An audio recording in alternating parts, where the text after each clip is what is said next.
saying we support it. What do you think about that? Slave master syndrome, white Jesus syndrome. We don't care if the white Jesus wears red or blue. We don't care what side of the aisle that they're on. You know, Black America suffers from battered spouse syndrome envy. And what battered spouse syndrome speaks to is the fact that no matter how bad you beat me up, if I believe I need you in order to survive, I'm never going anywhere. And part of our problem, part of the equation to our problem as American Africans, why we don't do anything on our own, is we are often waiting for the great white savior to come. This is a message that has been rehearsed for us in church. We get it in the media. We get it in the Black community. So Black people will never, ever abandon their hope of a white savior coming to save them. Donald Trump has no record whatsoever of saving Black folks. When people ask me, who you going to vote for? At this point, neither one of them are going to get my vote. I considered Cornel West because I love Dr. West. Intelligent, strong, good-natured, but he's a bunny hopper, so he can't get my vote. Now, when I come back to Donald Trump and Joe Biden, I look at the fact that Donald Trump signed 13 federal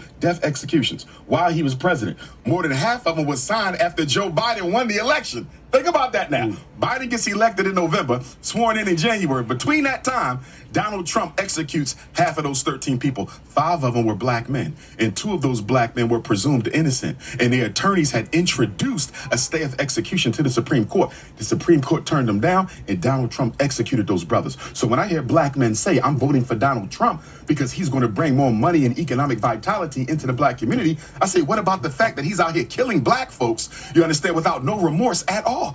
Signing those type of federal death warrants. 2 brothers was murdered within 24 hours of each other. One of them was 40 years old, and he was the first person to be murdered in 70 years for a crime he committed as a teenager.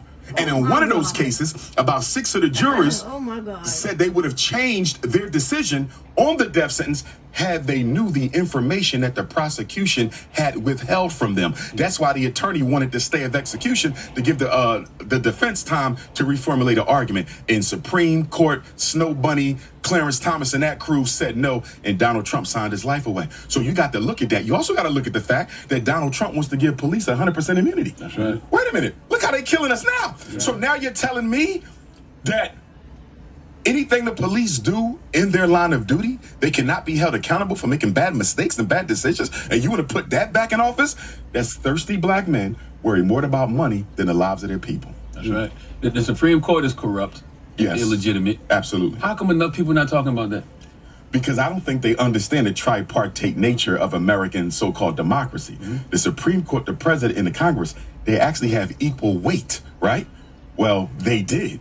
But now what the Supreme Court just did was they gave the president a few days ago absolute immunity from criminal prosecution for decisions made in office and carrying out his constitutionally protected duties. That's very dangerous, because what that says is the president can never go to jail even if he commits genocide if it was done in an act of office. So let's say hypothetically Donald Trump or Joe Biden sends the National Guard into New York to quell a Black protest, and the National Guard, God forbid, ends up executing 5,000 of our brothers and sisters who were protesting peacefully. Even though it was ordered by the president of the United States, he cannot be held accountable for that. Why? Because he did it in discharging his duties as commander-in-chief. So we don't no longer have a president.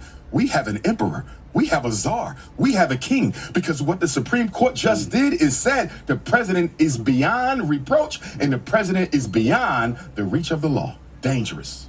Yeah, and I feel like enough people aren't having that conversation. They're not having that conversation. It's weird to me. Like, I understand, talking about Biden and his bad debate performance. Yeah. I get it. Yeah. I even understand talking about Project 2025, even though it's a hypothetical. But this is happening now. Yes. And nobody's having a conversation. And for Black folks, it don't matter if it's Trump or Biden.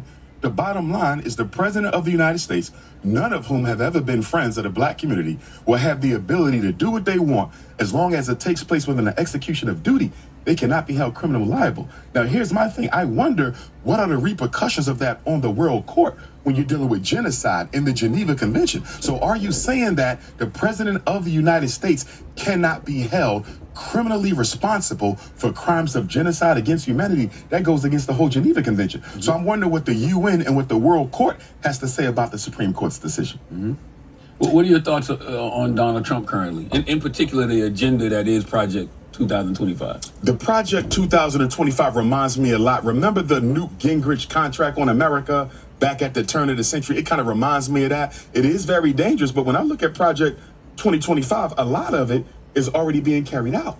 You follow? So they want to eliminate the Department of Education. I think we talked about this probably my first visit to the Breakfast Club, where I spoke of how the U.S. Constitution does not give your child a right to an education. The word education is not in the Constitution.